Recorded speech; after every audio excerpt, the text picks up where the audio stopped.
This is a story of healing, dignity, and new beginnings between two broken hearts. Elena was a 32-year-old woman whose life had fallen apart. After her husband divorced her, she lost everything: her home, her money, and her sense of respect. She was left poor and homeless. One stormy night, her car broke down on a deserted road in Montana. Soaked in heavy rain, she noticed a distant farmhouse light. Her pride told her to sleep in the car, but her will to survive pushed her toward that light.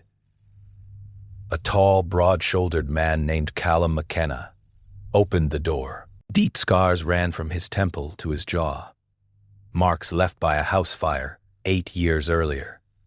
He had saved his little sister from the flames, but was badly burned himself. His fiancée left him because of his scarred face. Calum let Elena stay, saying the storm would pass by morning, but the storm caused flooding. Roads were blocked, and her car needed several days of repairs. Elena insisted on working in exchange for shelter. Without a word, Calum handed her chicken feed. She slowly learned farm life, feeding animals at dawn, fixing fences, caring for horses. Her delicate nails broke. Her expensive clothes were stained with dirt.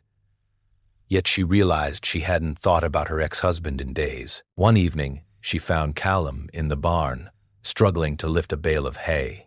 His face was pale, his breathing heavy. The smoke from the fire had damaged his lungs. Some days were harder than others.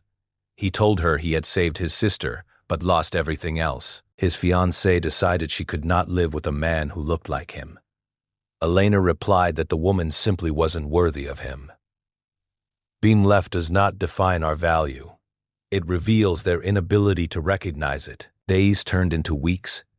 The car was repaired and the roads reopened. But something else kept Elena there. Her heart raced at Calum's laughter. He began leaving wildflowers on the kitchen table without saying a word. At night they sat on the porch, sharing wine and their sorrows. Two broken people realized their shattered pieces somehow fit together. One night Calum told her she should return to her life. Elena laughed bitterly. What life? She had nothing left. Asking for shelter had felt like losing her last piece of pride. For the first time, Calum looked at her without hiding his scars and said she hadn't lost her dignity. She had shown courage by choosing to survive. That was the difference. One morning at breakfast, Calum said a single word: stay. His hands trembled around his coffee cup. He said he knew he wasn't special. The farm wasn't grand, and neither was he. He touched his scars, saying he would understand if she didn't want this. Elena crossed the kitchen in 3 steps and held his face in her hands, both the smooth and the scarred sides. She said she hadn't come looking for love. She had only been trying to survive another day, but he had given her the desire to live again. He saw her when she felt invisible. He gave her shelter, and somehow he became her home. Calum warned her that he was difficult, stubborn, and not good with emotions. Elena admitted she was stubborn too, burned toast every time, and cried at dog commercials.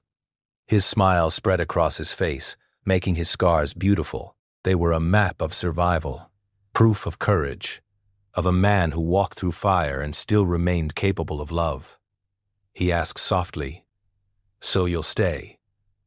She kissed him, putting every answer into that moment. When they pulled apart, she rested her forehead against his and said she would stay. A year later, the farm that had once been Calum's refuge became their home.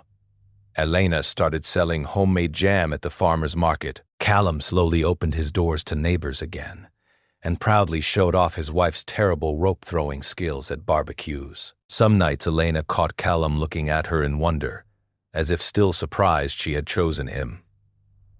On those nights, she touched his scars like stars and reminded him of the truth. She had not traded her dignity for shelter.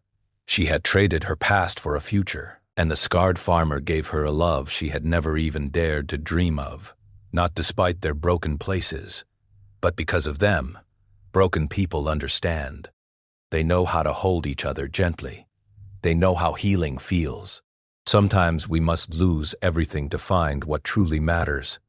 And sometimes home is not a place.